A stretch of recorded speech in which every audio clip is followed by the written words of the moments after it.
Assalamualaikum warahmatullahi wabarakatuh. Selamat pagi semuanya. Perkenalkan kami dari kelompok 1 yang beranggotakan saya Unix Saya Carrera Muhammad Hafiz Nur Akmal. Dan saya Hairunisa. akan mempresentasikan bab 13 yang berjudul Kewajiban Lancar, Ketentuan, dan Kontingensi.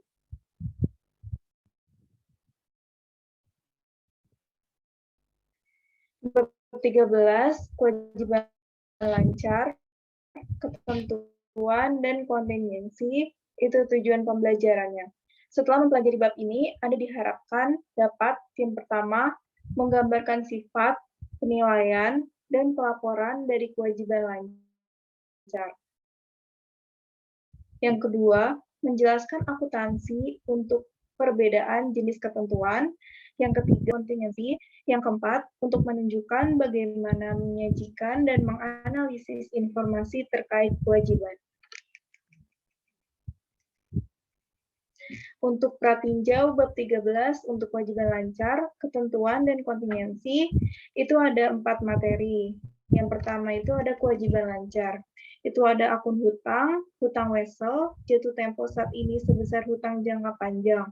Lalu ada kewajiban jangka pendek yang diharapkan untuk dibiayai kembali, ada hutang dividen, ada uang muka pelanggan dan deposito, ada pendapatan yang belum dihitung, ada penjualan dan nilai tambah hutang pajak. Lalu ada pendapatan hutang, lalu terkait karyawan liabilities atau hutang karyawan. Lalu untuk materi kedua itu ada ketentuan, ada pengakuan untuk persediaan, pengukuran dari ketentuan, lalu ada jenis umum dari ketentuan, serta pengungkapan terkait untuk ketentuan. Materi ketiga itu ada kontingensi, ada kewajiban kontingensi, dan aset kontingensi. Lalu untuk materi keempat, ada presentasi dan analisis, yaitu ada presentasi saat ini untuk kewajiban, serta hutang analisis harusnya. Tujuan pembelajaran pertama yaitu untuk menjelaskan sifat, penilaian, dan pelaporan kewajiban lancar. Kewajiban lancar, 3 karakteristik pentingnya, yaitu yang pertama, kewajiban saat ini atau hutang lancar. Yang kedua, timbul dari peristiwa masa lalu. Yang ketiga, menghasilkan arus keluar sumber daya, yaitu uang tunai, barang, dan jasa.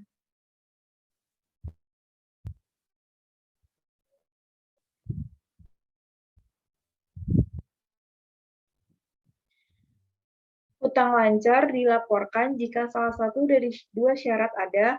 Yang pertama, itu kewajiban diharapkan akan diselesaikan dalam siklus operasi normalnya. Atau yang kedua, kewajiban diharapkan pelaporan, bahan barang dan jasa, serta realisasi kas akhir.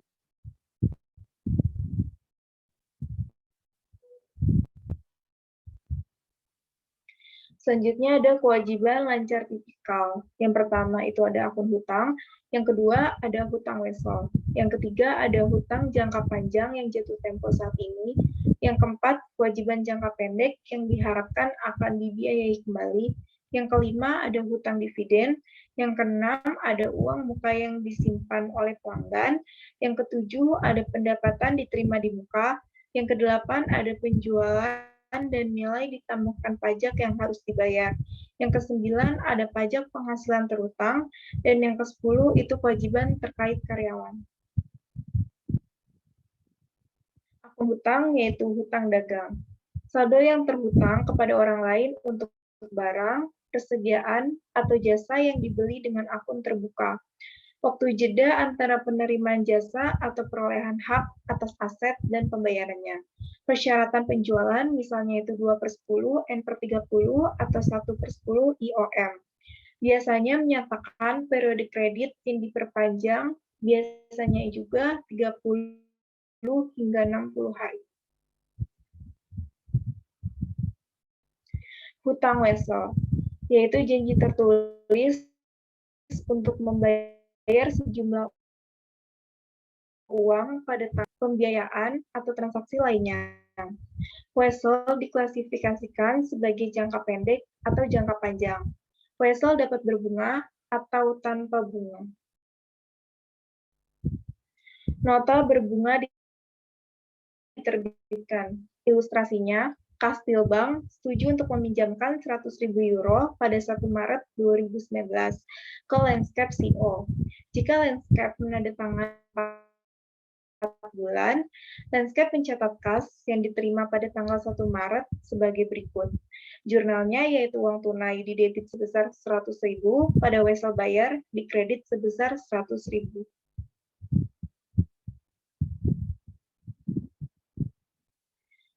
Jika Landscape menyusun laporan keuangan setiap semester, maka dibuat jurnal penyesuaian berikut untuk mengakui beban bunga dan hutang bunga pada bulan Juni tanggal 30 tahun 2019. Perhitungan bunganya adalah 100.000 euro dikali 6%, dikali 4/12, hasilnya adalah 2.000 euro. Jurnalnya yaitu beban bunga di debit sebesar 2.000, pada kredit yaitu hutang bunga sebesar 2.000. Saat jatuh tempo, pada tanggal 1 Juli 2020, Landscape mencatat pembayaran wesel dan bunga yang masih harus dibayar sebagai berikut. Jurnalnya adalah hutang wesel di debit sebesar 100.000, hutang bunga di debit sebesar 2.000, dan di kreditnya yaitu uang tunai sebesar 102.000. Tanpa bunga, kewajiban lancar tanpa bunga atau bearing catatan untuk dikeluarkan.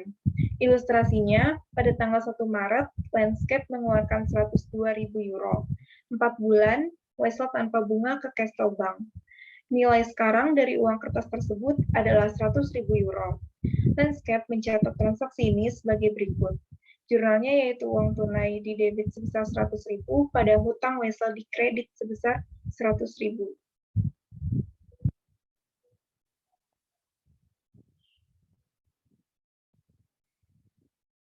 Jika Landscape menyusun laporan keuangan setiap semester, maka dibuat jurnal penyesuaian berikut untuk mengakui beban bunga dan kenaikan wesel bayar sebesar 2.000 euro pada 30 Juni. Jurnalnya yaitu hutang beban bunga di debit sebesar 2.000, pada hutang wesel di kredit sebesar 2.000. Pada saat jatuh tempo, pada tanggal 1 Juli, Landscape harus membayar wesel sebagai berikut. Catatan hutang di debit sebesar 102.000, pada uang tunai di kredit sebesar 102.000.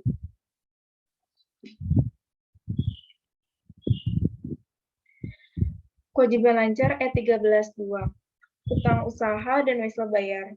Berikut ini pada tahun 2019 untuk transaksi Derby Corporation. 1 September membeli persediaan dari Orion Company secara kredit sebesar 50.000 dolar. Derby mencatat pembelian kotor dan menggunakan sistem persediaan periodik. 1 Oktober menerbitkan uang kertas 50.000 dolar untuk 12 bulan, 8% kepada Orion sebagai pembayaran rekening. 1 Oktober meminjam 75.000 dolar dari Shore Bank dengan menandatangani wesel senilai 81.000 dolar selama 12 bulan tanpa bunga. Siapkan entry jurnal untuk transaksi yang dipilih.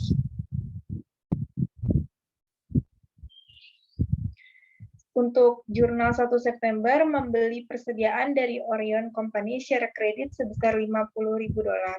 Derby mencatat pembelian kotor dan menggunakan sistem persediaan periodik, maka jurnalnya adalah pembelian di debit sebesar 50.000 pada akun hutang di kredit sebesar 50.000.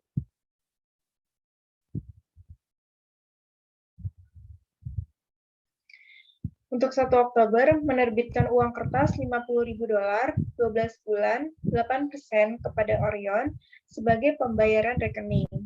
1 Oktober, jurnalnya yaitu akun hutang di debit sebesar 50.000, di kreditnya yaitu catatan hutang 50.000.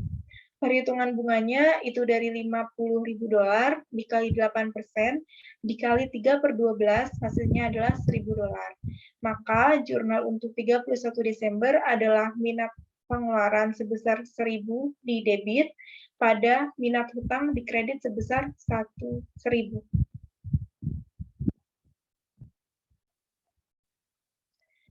1 Oktober meminjam $75.000 dari Shore Bank dengan menandatangani wesel senilai $81.000 selama 12 bulan tanpa bunga.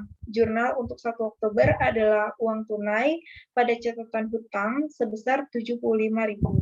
Perhitungan bunganya itu $6.000 dikali 3/12, maka hasilnya menjadi $1.500. Jurnal untuk 31 Desember adalah minat pengeluaran pada catatan hutang sebesar $1.500.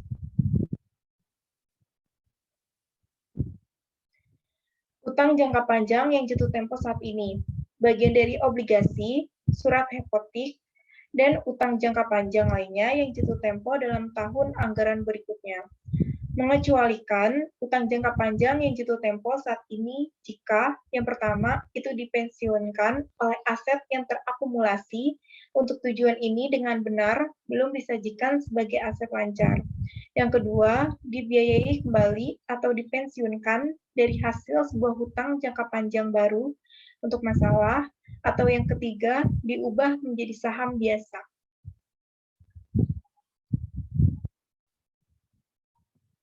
Kewajiban jangka pendek diharapkan untuk dibiayai kembali. Mengecualikan dari kewajiban lancar jika keduanya dari kondisi berikut terpenuhi. Yang pertama, itu harus bermaksud untuk membiayai kembali kewajiban tersebut secara jangka panjang. Yang kedua, itu harus memiliki hak tanpa syarat untuk menunda penyelesaian liabilitas setidaknya selama 12 bulan setelah tanggal pelaporan.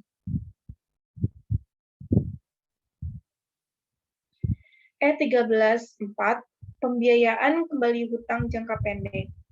CFO untuk Yong perusahaan sedang berdiskusi kepada CEO perusahaan terkait dengan kewajiban jangka pendek perusahaan.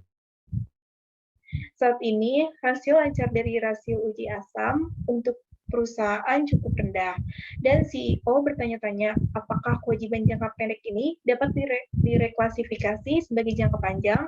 Tanggal pelaporan keuangan adalah 31 Desember 2018. Dua kewajiban jangka pendek dibahas dan tindakan berikut yang akan diambil oleh CFO. Instruksinya, tunjukkan bagaimana transaksi ini harus dilaporkan pada 31 Desember 2018 pada Yongs laporan posisi keuangan.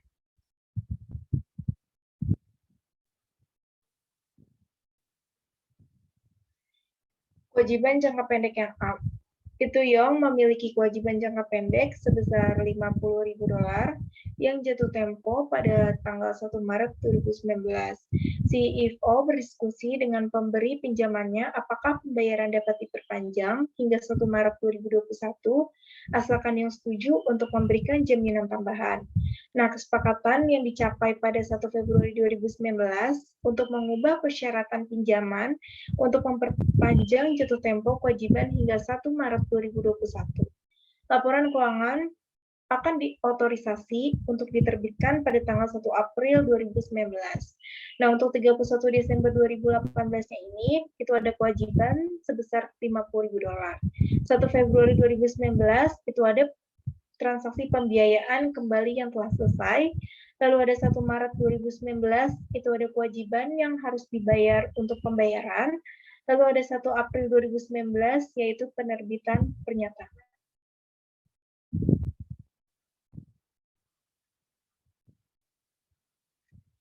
Kewajiban jangka pendek A, yaitu yang tadi yang memiliki kewajiban jangka pendek $50.000 yang jatuh tempo pada tanggal 1 Maret 2019.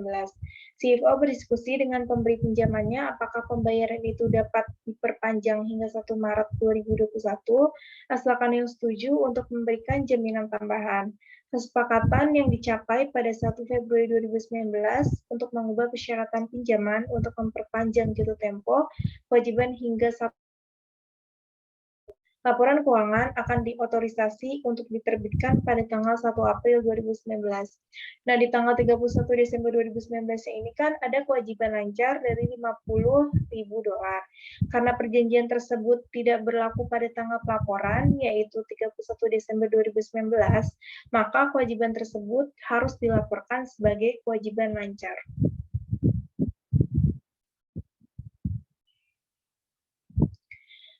Nah, yang ini itu kewajiban jangka pendek yang B. Yon juga memiliki kewajiban jangka pendek lainnya sebesar $120.000 yang jatuh tempo pada 15 Februari 2019. Dalam diskusinya dengan pemberi pinjaman setuju untuk memperpanjang tanggal jatuh tempo hingga 1 Februari 2020. Perjanjian tersebut ditandatangani pada 18 Desember 2018. Surat pernyataan akan diotorisasi untuk diterbitkan pada tanggal 31 Maret 2019. Ini 18 Desember 2018, ada pembiayaan kembalian telah selesai. 31 Desember 2018-nya, itu ada kewajiban sebesar $120.000. 15 Februari 2019, ada kewajiban yang harus dibayar untuk pembayaran. 31 Maret 2019, yaitu ada penerbitan untuk pernyataan.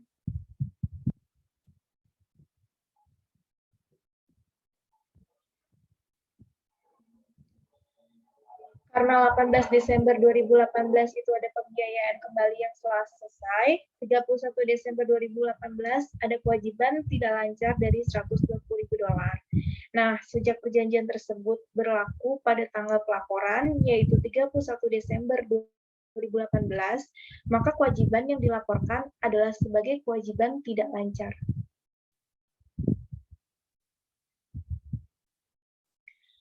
Lalu ada hutang dividen. Hutang dividen yaitu jumlah yang terhutang oleh perusahaan kepada pemegang sahamnya sebagai akibat dari otorisasi Dewan Direksi.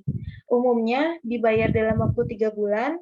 Dividen yang tidak diumumkan atas saham preferen kumulatif maka tidak diakui sebagai kewajiban. Hutang dividen dalam bentuk saham tambahan itu tidak diakui sebagai kewajiban dan akan dilaporkan dalam ekuitas.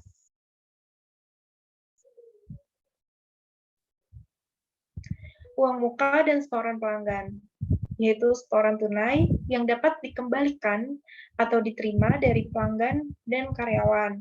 Mungkin akan diklasifikasikan sebagai saat ini atau kewajiban tidak lancar.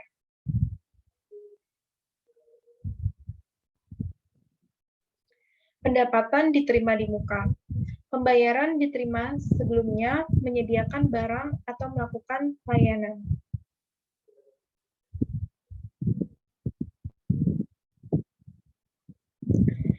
BE 13.6.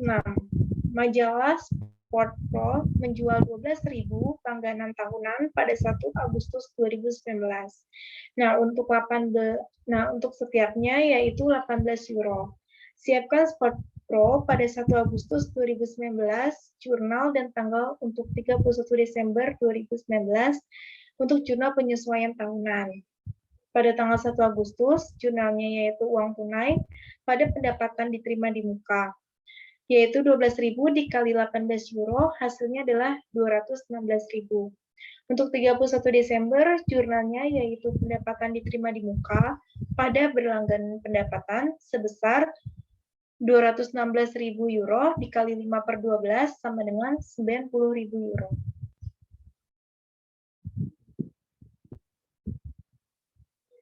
Hutang penjualan dan pajak pertambahan nilai, yaitu konsumsi pajak, umumnya baik pajak penjualan atau pajak pertambahan nilai atau PPN. Tujuannya adalah menghasilkan pendapatan untuk pemerintah. Kedua sistem ini menggunakan metode yang berbeda untuk mencapai tujuan.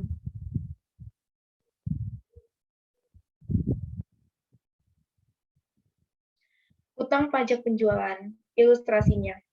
Lingkaran cahaya, supermarket menjual roti-roti kepada konsumen pada hari tertentu, seharga €2.400, dengan asumsi tarif pajak penjualan adalah 10%.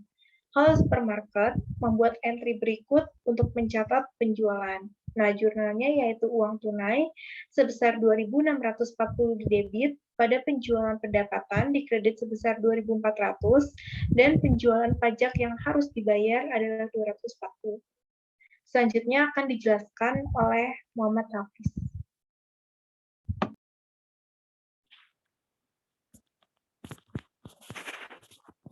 Hutang pajak pertambahan nilai, ilustrasi NS PPN adalah dikumpulkan setiap waktu suatu bisnis membeli produk dari bisnis lain di pasokan produk rantai. Menggambarkan yang pertama itu Hill Farms Wheat Company menanam gandum dan menjualnya ke Sunshine Baking seharga 1.000 euro. Perkebunan Bukit Gandum membuat entry berikut untuk mencatat penjualan dengan asumsi PPN adalah 10%. Untuk jurnal itu uang tunai didebit sebesar 1.100 pada penjualan pendapatan sebesar 1.000 dan nilai ditambahkan pajak harus dibayar sebesar 100.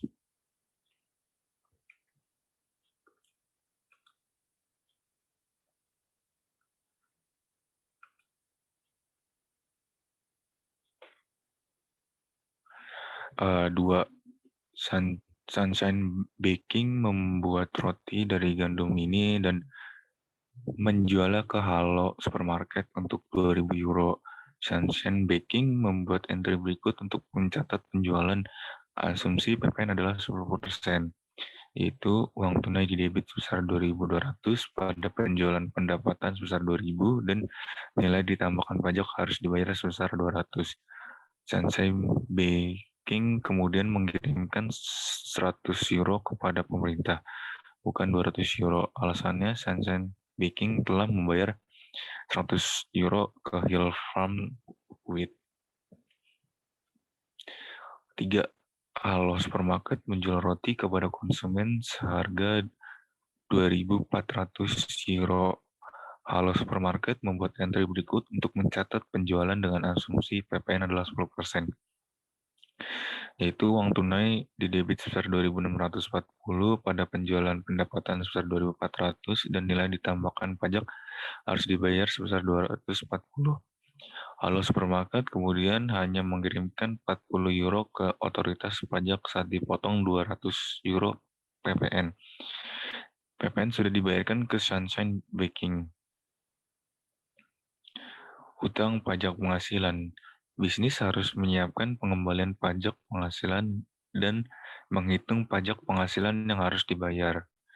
Yang pertama itu pajak hutang adalah kewajiban lancar. Yang kedua, korporasi harus melakukan pembayaran pajak secara berkala. Yang ketiga, perbedaan antara penghasilan kena pajak dan penghasilan akuntansi kadang-kadang terjadi. Contohnya di bab 19. Kewajiban terkait karyawan, yaitu jumlah yang terhutang kepada karyawan untuk gaji atau upah dilaporkan sebagai kewajiban lancar. Saat ini kewajiban dapat mencakup yang pertama potongan gaji, yang kedua absensi yang dikompensasi, yang ketiga itu bonus. Kewajiban terkait karyawan, potongan gaji itu pajak itu mencakup ada pajak jaminan sosial dan pemotongan pajak penghasilan.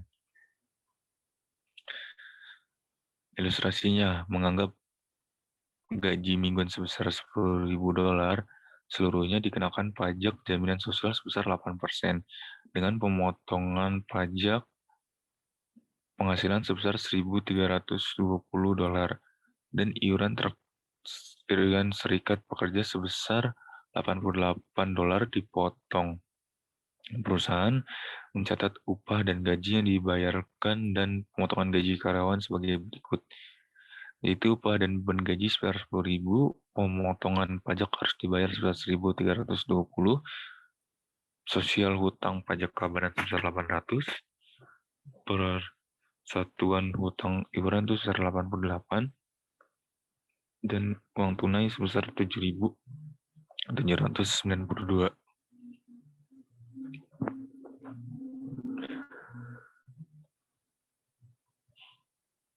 Perusahaan mencatat pajak gaji majikan sebagai berikut. Daftar gaji, beban pajak didebit sebesar 800 pada sosial hutang, pajak keamanan sebesar 800. Majikan harus mengirimkan kepada pemerintah bagiannya dari pajak jaminan sosial bersama dengan jumlah pajak jaminan sosial yang dipotong dari kompensasi kotor setiap karyawan. Absensi yang dikompensasi dibayar absen untuk liburan, sakit, dan bersalin, dan cuti juri vested hak majikan memiliki kewajiban untuk melakukan pembayaran kepada seseorang karyawan bahkan setelah dia memutuskan hubungan kerja. Akumulasi hak karyawan dapat meneruskan ke periode mendatang jika tidak digunakan pada periode yang diperoleh. Tidak terakumulasi hak.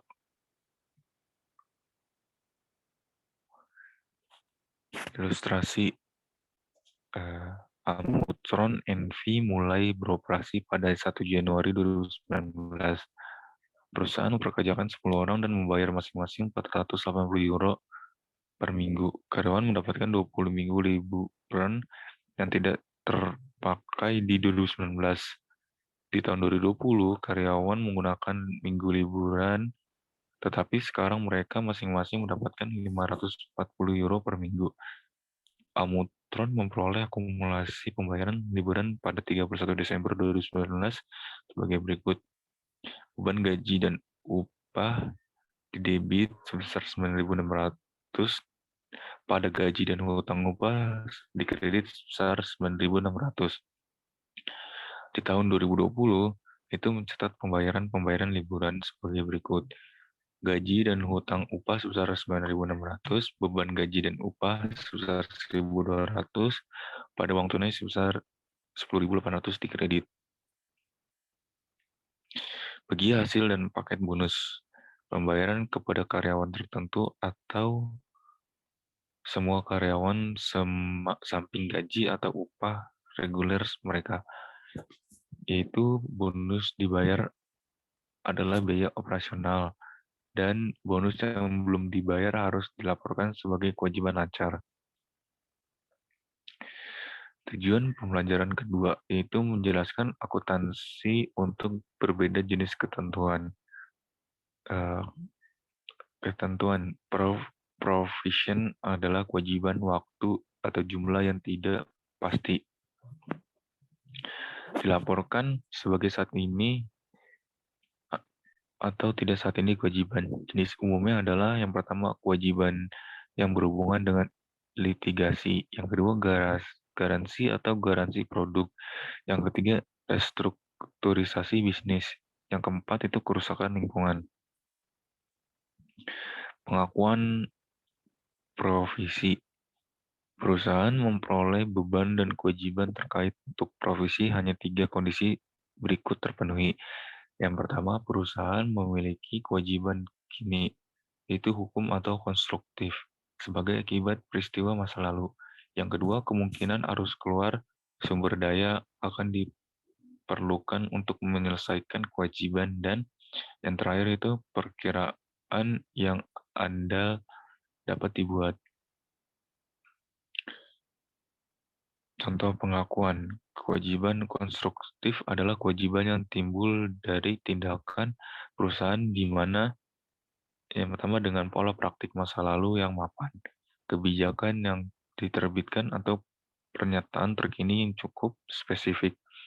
Perusahaan telah menunjukkan kepada pihak lain bahwa ia akan menerima tanggung jawab tertentu. Dan yang kedua, akibatnya perusahaan telah menciptakan harapan yang sah dari pihak lain bahwa ia akan melaksanakan tanggung jawab tersebut. Pengukuran ketentuan. Bagaimana cara perusahaan menentukan jumlah yang harus dilaporkan untuk provisi? IFRS menyebutkan jumlah diakui harus estimasi terbaik dari pengeluaran yang diperlukan untuk menyelesaikan kewajiban ini. Estimasi terbaik itu mewakili jumlah yang perusahaan akan membayar untuk menyelesaikan kewajiban pada laporan keuangan posisi tanggal. Contoh pengukuran, manajemen harus menggunakan pertimbangan berdasarkan transaksi masa lalu atau yang serupa, diskusi dengan para ahli, dan informasi terkait lainnya. Seperti contoh garasi Toyota. Toyota mungkin menentukan bahwa 80% mobilnya tidak memiliki biaya garansi, 12% akan memiliki biaya besar, dan 8% akan memiliki biaya yang jauh lebih kecil.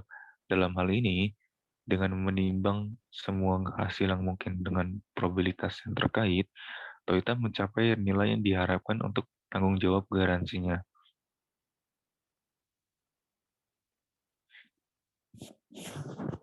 Contoh kedua, Carrefour, pengembalian uang.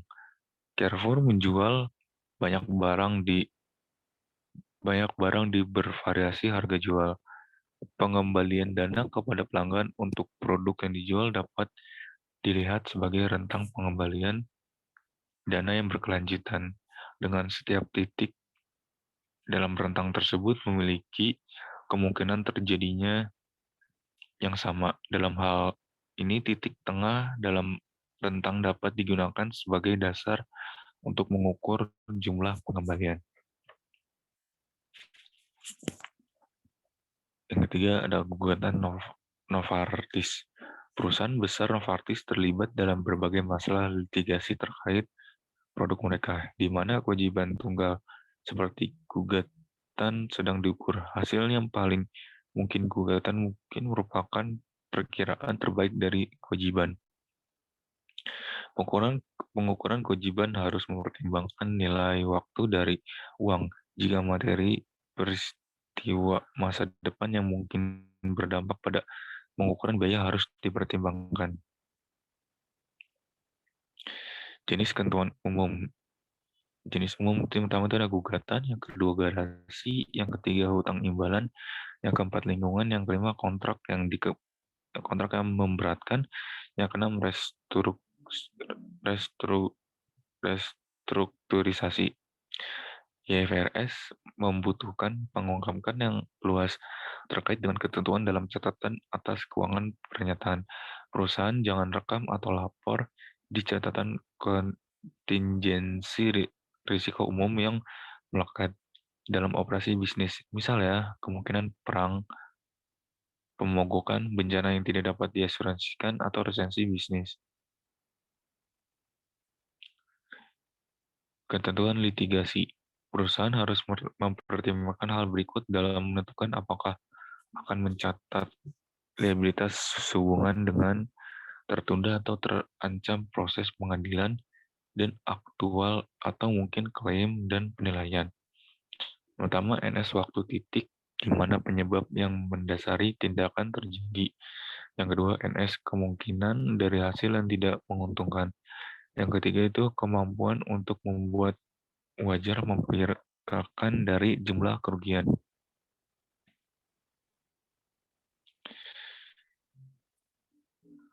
Dengan hormat, setelah yang belum diajukan dan belum ditegaskan klaim dan penilaian, perusahaan harus menentukan yang pertama derajat dari kemungkinan bahwa gugatan dapat diajukan atau klaim atau penilaian dapat diajukan, dan yang kedua NS kemungkinan dari hasil yang tidak menguntungkan. Jika keduanya kemungkinan besar, jika kerugian dapat diberikan secara wajar, dan jika penyebab tindakan tersebut dilakukan pada atau sebelum tanggal laporan keuangan, maka perusahaan harus mengakui kewajiban. BE 1312. Skorse sebagai terlibat dalam gugatan per 31 Desember 2019. Pertama, siapkan 31 Desember masuk dengan asumsi memungkinkan Skorse akan bertanggung jawab atas 900.000 akibat gugatan ini.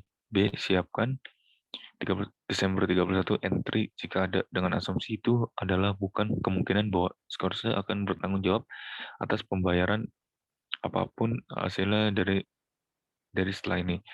Yang A, sebuah tuntutan hukum kehilangan di debit sebesar 900.000 pada gugatan kewajiban sebesar 900.000. Yang B, tidak ada entry yang diperlukan. Kerugian tersebut tidak diakui karena kecil kemungkinannya suatu liabilitas telah terjadi pada 12 Desember tanggal 31 tahun 2019. Ketentuan garansi, janji yang dibuat oleh penjual kepada pembeli untuk memperbaiki kekurangan kuantitas, kualitas, atau kinerja dalam suatu produk. Jika kemungkinan besar pelanggan akan membuat klaim garansi dan perusahaan dapat memperkirakan secara wajar biaya yang terlibat, perusahaan harus mencatat biaya.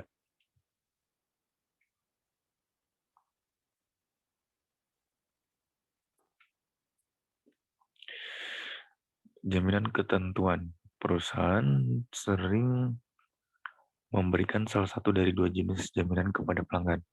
Pertama, garansi jenis jaminan, yaitu sebuah kualitas jamin itu terdapat pada barang atau jasa yang bebas dari cacat pada titik penjualan. Itu kewajiban harus dibebankan pada periode barang disediakan atau jasa dilakukan. Dengan kata lain, pada titik penjualan. Selanjutnya, perusahaan harus merekam kewajiban garansi. Fakta, perusahaan mesin Denson mulai memproduksi mesin baru pada bulan Juli 2019 dan menjual 100 ini mesin untuk $5.000 tunai pada akhir tahun. Setiap mesin bergaransi selama 1 tahun. Perkiraan Denson berdasarkan pengalaman masa lalu dengan mesin serupa bahwa biaya garansi rata-rata sebesar $200 per unit. Selanjutnya, sebagai akibat dari penggantian suku cadang dan servis yang dilakukan sesuai dengan garansi mesin, biaya garansi yang dikeluarkan sebesar $4.000 pada 2019 dan $16.000 pada 2020. Pertanyaannya,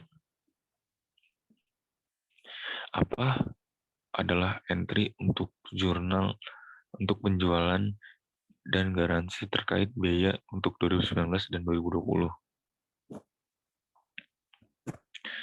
Garansi jenis jaminan. Untuk penjualan mesin dan biaya garansi terkait di 2019, entry-nya adalah sebagai berikut.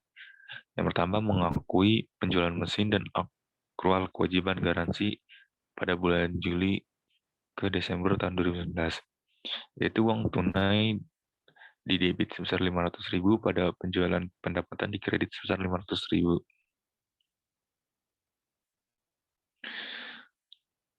Untuk entry yang kedua itu mencatat pembayaran untuk jaminan yang terjadi. Itu jaminan pengeluaran sebesar $4.000 di debit pada kas, inventaris, dan gaji yang masih harus dibayar di kredit sebesar $4.000. Untuk yang ketiga, catatan NS jurnal untuk mencatat perkiraan biaya garansi dan kewajiban garansi untuk garansi yang diharapkan klaim di tahun 2020. Desember 31 tahun 2019, yaitu jaminan pengeluaran di debit sebesar $16.000 dan tanggung jawab garansi di kredit sebesar $16.000. Pada 31 Desember 2019, laporan posisi kewajiban garansi saat ini sebesar $16.000 yang didapatkan dari $20.000 dikurang $4.000. Laporan laba rugi untuk laporan 2019 pendapatan penjualan sebesar $500.000 dan beban garansi sebesar $20.000. Untuk yang keempat itu mencatat pembayaran biaya garansi yang terjadi pada tahun 2020 dengan penjualan mesin tahun 2019. Untuk entry-nya jurnal Januari 1 ke 31 Desember 2020, yaitu tanggung jawab garansi di debit sebesar $16.000 pada kas, inventaris, dan gaji yang masih harus dibayar sebesar $16.000 di kredit. Pada akhir dari 2020 tidak ada kewajiban garansi yang dilaporkan untuk mesin yang dijual di 2019. Perusahaan sering memberikan salah satu dari dua jenis jaminan kepada pelanggan, yaitu garansi jenis layanan NS perpajangan garansi pada produk dibayar tambahan. Yang pertama biasanya dicatat dalam garansi yang belum diperoleh akun pendapatan. Yang kedua mengenali pendapatan dengan dasar garis lurus selama periode tersebut jenis layanan garansi berlaku. Selanjutnya dibaca oleh Herunisa.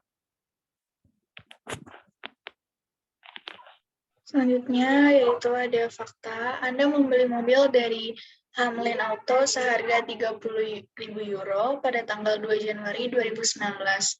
Hamlin memperkirakan biaya garansi jenis jaminan pada mobil menjadi €700 atau Hamlin akan membayar perbaikan untuk €36.000 pertama, mil, atau 3 tahun, dan mana yang lebih dulu. Anda juga membeli seharga €900 untuk satu jenis layanan garansi untuk tambahan 3 tahun atau 36.000 mil. Hamlin menanggung biaya garansi terkait dengan garansi tipe jaminan dari €500 dalam 2018 dan €200 dalam 2020. Hamlin mencatat pendapatan pada garansi jenis layanan pada garis lurus dasar. Pertanyaannya yaitu, apa entry yang harus dibuat Hamlin pada 2019 dan 2022?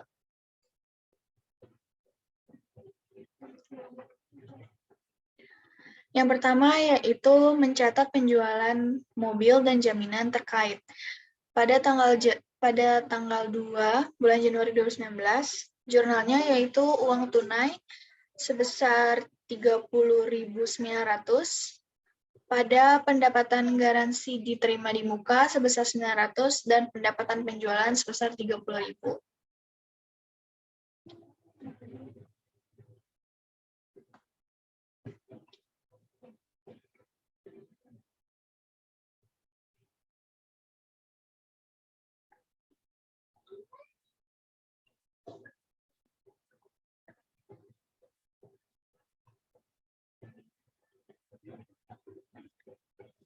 Selanjutnya yaitu catatan biaya garansi yang dikeluarkan dalam 2019, Januari 2 sampai Desember 31, 2019, yaitu jaminan pengeluaran sebesar 500 pada uang tunai,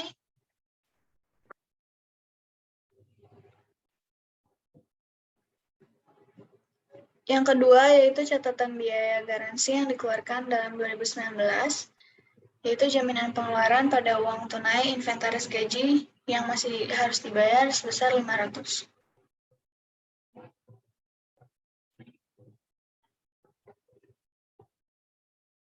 Yang ketiga yaitu menyesuaikan entry untuk mencatat perkiraan biaya garansi dan kewajiban garansi untuk jaminan yang diharapkan klaim garansi di tahun 2020. Jurnalnya yaitu Januari 1 sampai Desember 31, 2019, biaya garansi sebesar 200 pada jaminan kewajiban sebesar 200.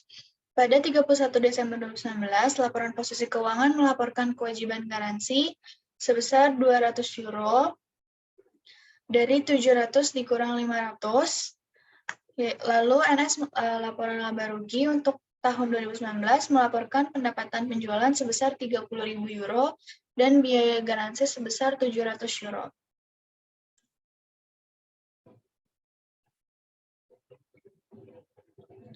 Lalu yang keempat yaitu catatan pendapatan yang diakui dalam 2022 pada garansi jenis layanan. Pada tanggal 31 Desember 2022, jurnalnya yaitu pendapatan garansi diterima di muka pada jaminan pendapatan sebesar 300, yaitu dari 900 dibagi 3. Biaya garansi berdasarkan garansi jenis layanan akan dibebankan pada saat terjadinya pada tahun 2002 sampai 2024.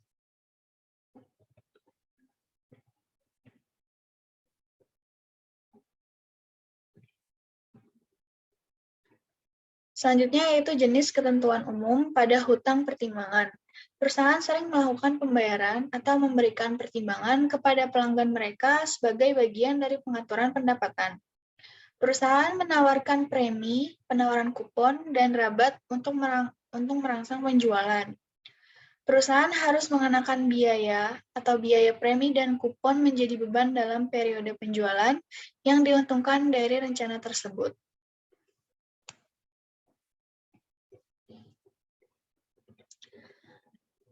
Lalu ada contoh faktanya, yaitu Fluffy Cake Ltd menjual kotak campuran kue seharga 3 euro per kotak.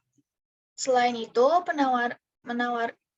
menawarkannya ke pelanggan dengan imbalan 1 euro dan 10 tutup kotak. Biaya Fluffy Cake Mix 2 euro dan perusahaan mempertimbangkan bahwa pelanggan akan menebus 60% dari top box. NS penawaran premium dimulai pada bulan Juni 2019. Selama 2019, Fluffy Cake Mix membeli 20.000 mangkuk pengaduk sebesar 2 euro, menjual 300.000 kotak campuran kue seharga 3 euro per kotak, dan menukarkan 60.000 tutup kotak. Pertanyaannya, apa entry yang harus dicatat Fluffy Cake Mix di 2019?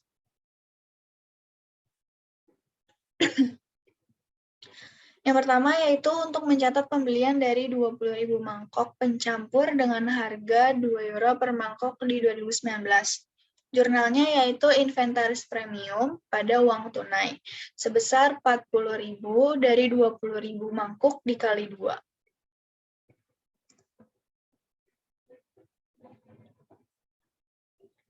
Lalu yang kedua yaitu NS entry untuk mencatat penjualan campuran kue kotak di 2019 adalah yaitu jurnalnya uang tunai pada pendapatan penjualan sebesar 900.000 dari 300.000 kotak dikali 3.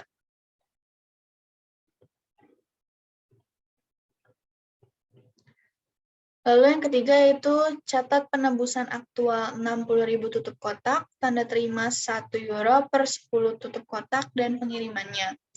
Jurnalnya yaitu uang tunai sebesar 6.000, premium pengeluaran sebesar 6.000, pada inventaris premi sebesar 12.000.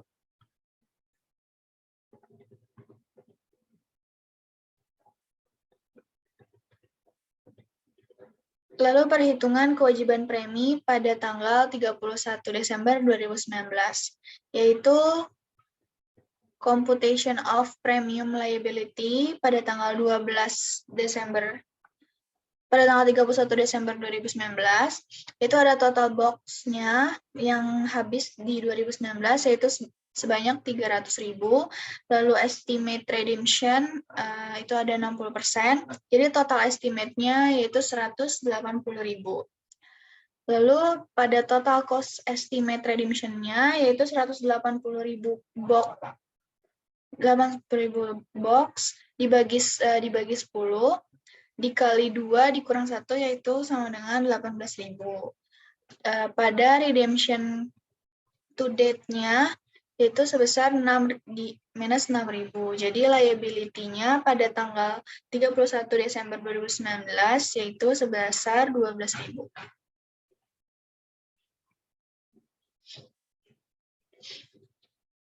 Lalu yang keempat yaitu NS, jurnal penyesuaian untuk mencatat beban premi tambahan dan estimasi kewajiban premi pada bulan Desember tanggal 31 2019, yaitu dengan jurnal premi pengeluaran pada kewajiban premi sebesar 12.000.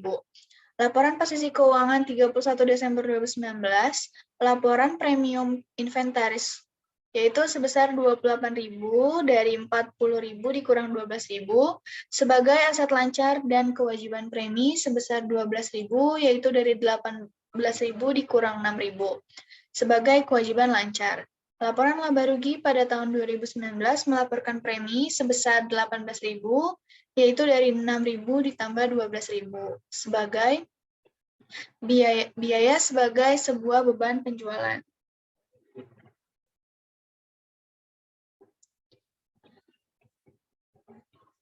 Selanjutnya ada ketentuan lingkungan. Sebuah perusahaan harus mengenali dan tanggung jawab lingkungan ketika memiliki kewajiban hukum yang ada terkait dengan penghentian aset berumur panjang dan ketika dapat memperkirakan secara wajar jumlah kewajibannya.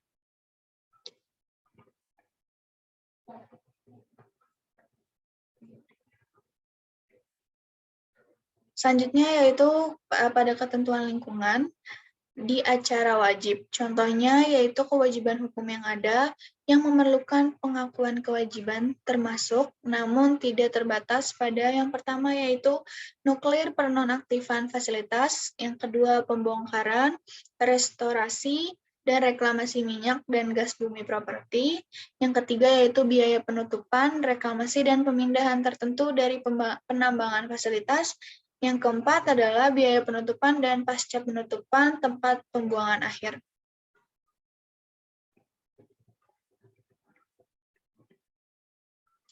Lalu ada pengukuran. Sebuah perusahaan awalnya mengukur kewajiban lingkungan pada estimasi terbaik dari biaya masa depan, pengakuan dan alokasi. Untuk mencatat kewajiban lingkungan, perusahaan menyertakan yaitu yang pertama, biaya yang terkait dengan liabilitas lingkungan dalam jumlah tercatat aset jangka panjang terkait, dan mencatat kewajiban untuk jumlah yang sama.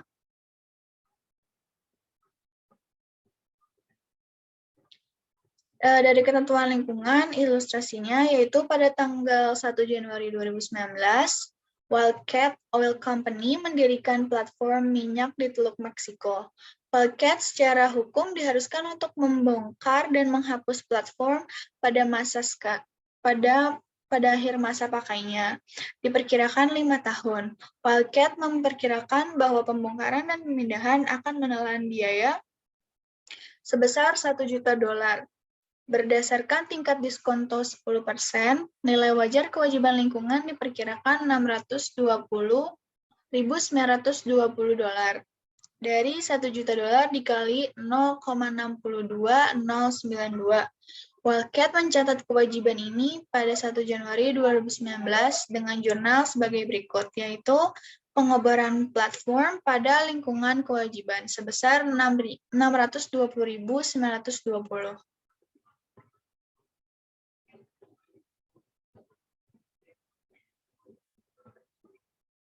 Selama masa pakai aset, Wildcat mengalokasikan biaya penghentian aset ke beban dengan menggunakan metode garis lurus. Wildcat membuat entry berikut untuk mencatat beban ini, yaitu pada tanggal 31 Desember 2019, 2020, 2021, 2022, dan 2023. Untuk masa 5 tahun, yaitu depresiasi pengeluaran pada akumulasi depresiasi aset tetap sebesar 124.184 dari 620.920 dibagi 5.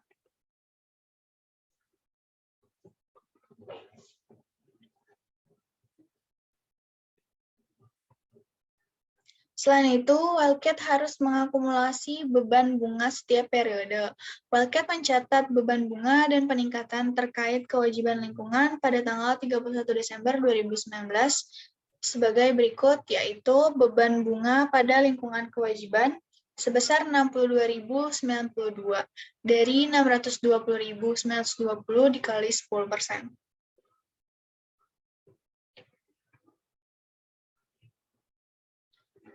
Pada 10 Januari 2024, Wildcat membuat kontrak dengan Reclaimers Inc. untuk membongkar platform dengan harga kontrak $995.000. Wildcat membuat jurnal berikut untuk mencatat penyelesaian kewajiban, yaitu 10 Januari 2024 dengan jurnal tanggung jawab lingkungan pada memperoleh tentang penyelesaian tanggung jawab lingkungan dan uang tunai. Tanggung jawab lingkungan sebesar 1 juta, penyelesaian tanggung jawab lingkungan sebesar 5.000 dan uang tunai sebesar 995.000.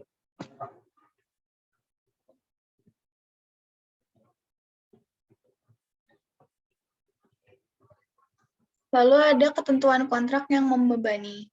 Biaya yang tidak dapat dihindari untuk memenuhi kewajiban melebihi manfaat ekonomi yang diharapkan akan diterima. Biaya yang diharapkan harus mencerminkan biaya bersih paling sedikit untuk keluar dari kontrak yang lebih rendah dari yang pertama, yaitu biaya pemenuhan kontrak, atau yang kedua, kompensasi atau hukuman yang timbul dari kegagalan untuk memenuhi kontrak.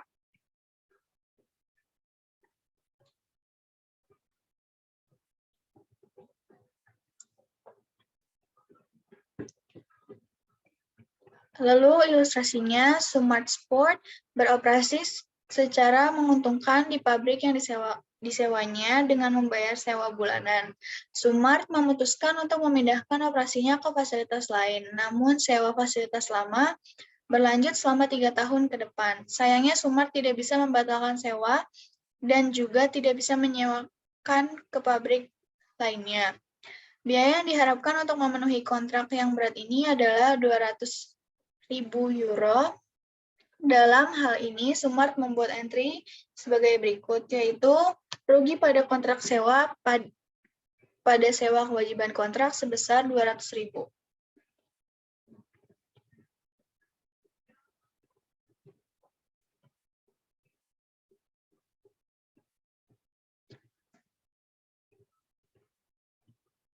Selanjutnya yaitu asumsikan fakta yang sama seperti di atas untuk contoh Sumart dan biaya yang diharapkan untuk memenuhi kontrak adalah 200.000 euro. Namun Sumart dapat membatalkan sewa dengan membayar dana sebesar 175.000. Dalam hal ini, Sumart harus mencatat kewajiban sebagai berikut, yaitu rugi pada kontrak sewa, pada sewa kewajiban kontrak sebesar 175.000.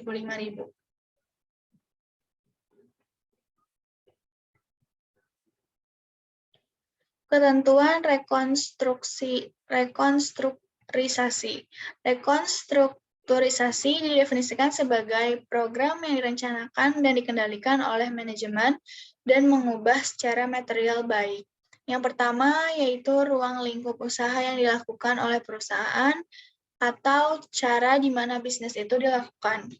Perusahaan diharuskan memiliki rencana formal yang rinci untuk restrukturisasi dan telah memberikan harapan yang valid kepada mereka yang terkena dampak implementasi atau pengumuman rencana tersebut.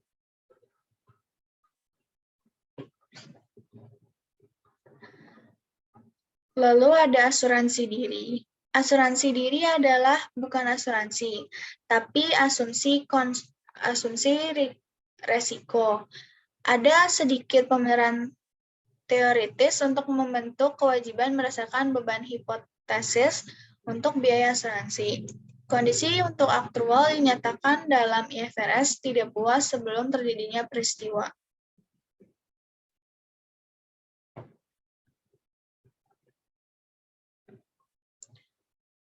Pengungkapan terkait ketentuan, yaitu perusahaan harus menyediakan rekonsiliasi saldo awal hingga akhir untuk siap kelas profesi utama. Mengidentifikasi apa yang menyebabkan perubahan selama periode tersebut. Untuk tambahan, yaitu profesi harus dijelaskan dan waktu yang diharapkan dari setiap arus cash diungkapkan. Yang kedua yaitu pengungkapan tentang ketidakpastian yang terkait dengan arus keluar yang diharapkan serta penggantian yang diharapkan harus disediakan.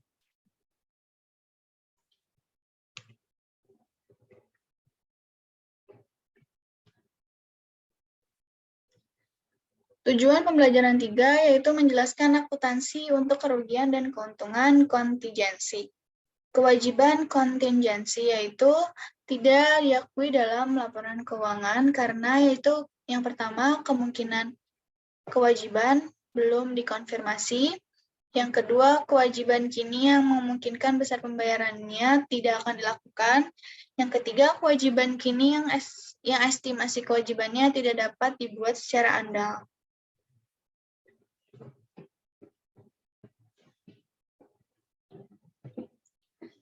Aset kontingen adalah aset potensial yang timbul dari peristiwa masa lalu dan keberadaannya akan menjadi pasti dengan terjadinya atau tidak terjadinya peristiwa masa depan yang tidak pasti dan tidak sepenuhnya berada dalam kendali perusahaan. Aset kontingensi tipikalnya adalah yang pertama kemungkinan penerimaan uang dari hadiah, sumbangan, dan bonus. Yang kedua yaitu kemungkinan pengendalian dana dari pemerintah dalam sengketa pajak. Yang ketiga yaitu kasus pengadilan yang tertunda dengan kemungkinan hasil yang menguntungkan. Aset kontingensi tidak diakui pada laporan posisi keuangan.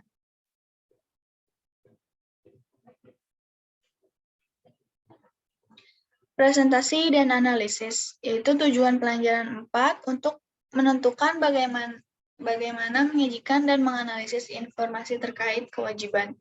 Penyajian kewajiban lancar. Yang pertama yaitu biasanya dilaporkan pada nilai jatuh tempo sepenuhnya.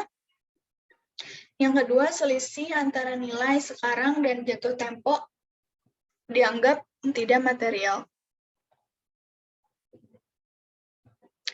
Lalu analisis kewajiban lancar. Likuiditas mengenai kewajiban adalah waktu yang diharapkan untuk berlalu sebelum pembayarannya atau dua rasio untuk menilai likuiditas.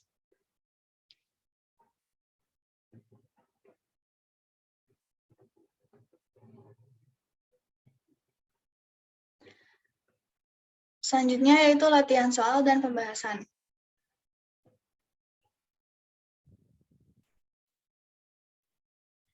Untuk jawaban E12.1, untuk yang bagian A, itu ada 10, 13, 15, 16, 17, 19, dan 23.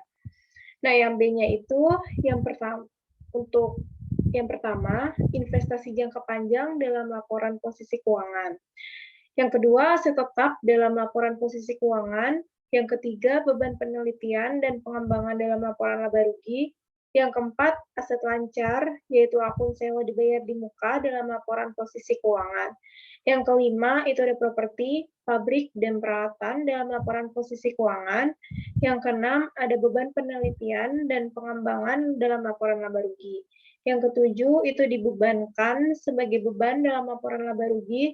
Yang kedelapan, kerugian operasional dalam laporan laba rugi.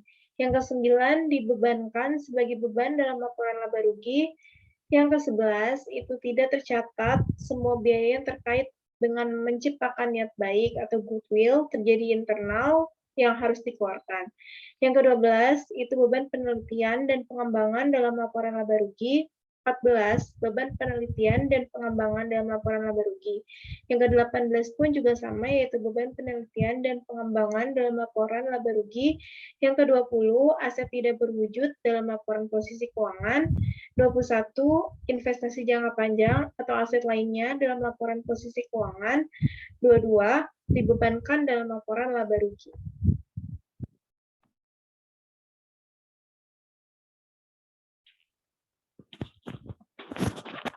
Selanjutnya itu E12.9 yang A, Devon Harris Company, intangible section of statement of financial position pada Desember 31 tahun 2010. Patent from Bread Company net of accumulated itu ada amortization of $700.000 pada jadwal pertama sebesar $1.800.000.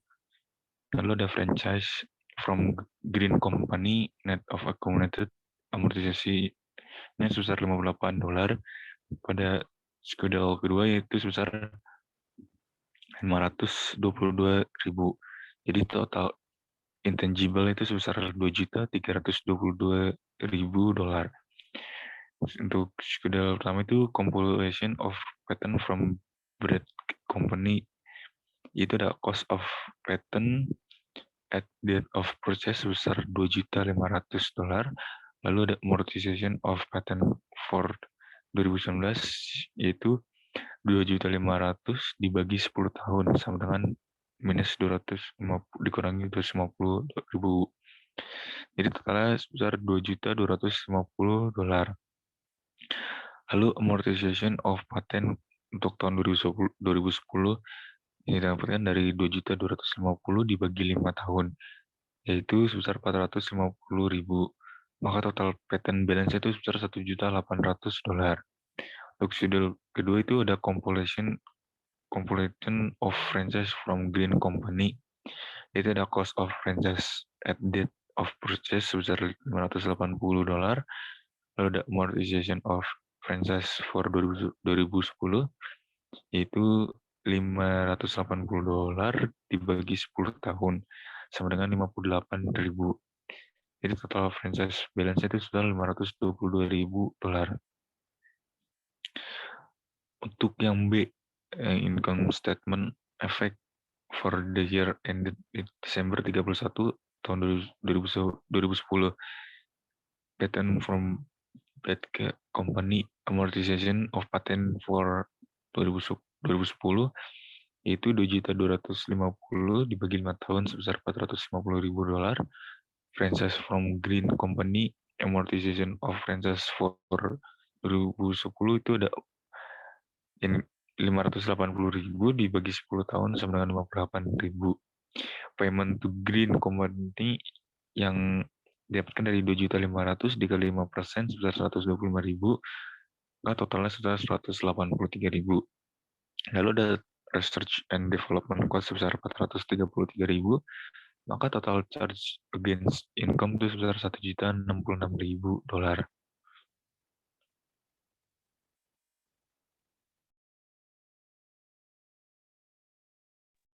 Selanjutnya yaitu soal E12.17, yaitu ada depreciation of equipment acquired that will have alternate.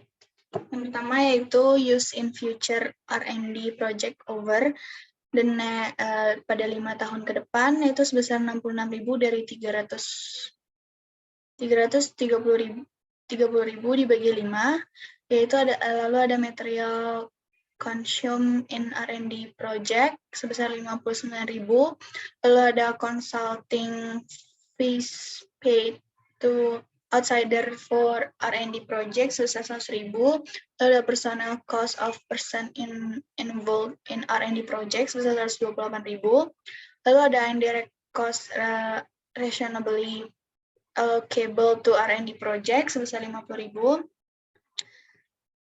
Lalu untuk total pada 2010 research and development-nya sebesar 403.000. Dari material purchase untuk R&D di future.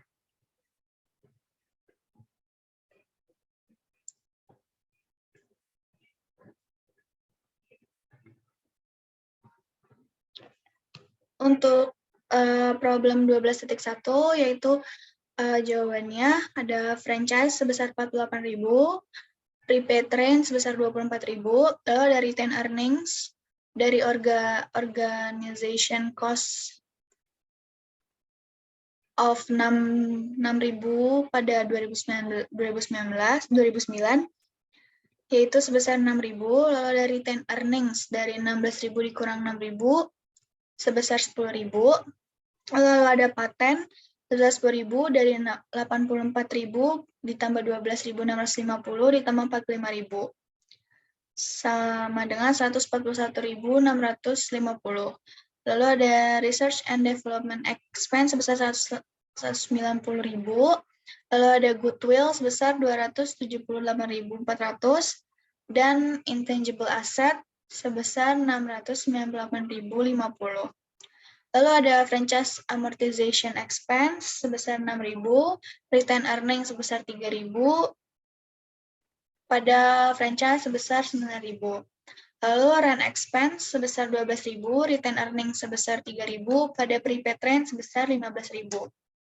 Lalu ada patent amortization expense pada paten sebesar 10.707. Sekian presentasi dari kelompok kami, kurang lebihnya mohon maaf. Wassalamualaikum warahmatullahi wabarakatuh.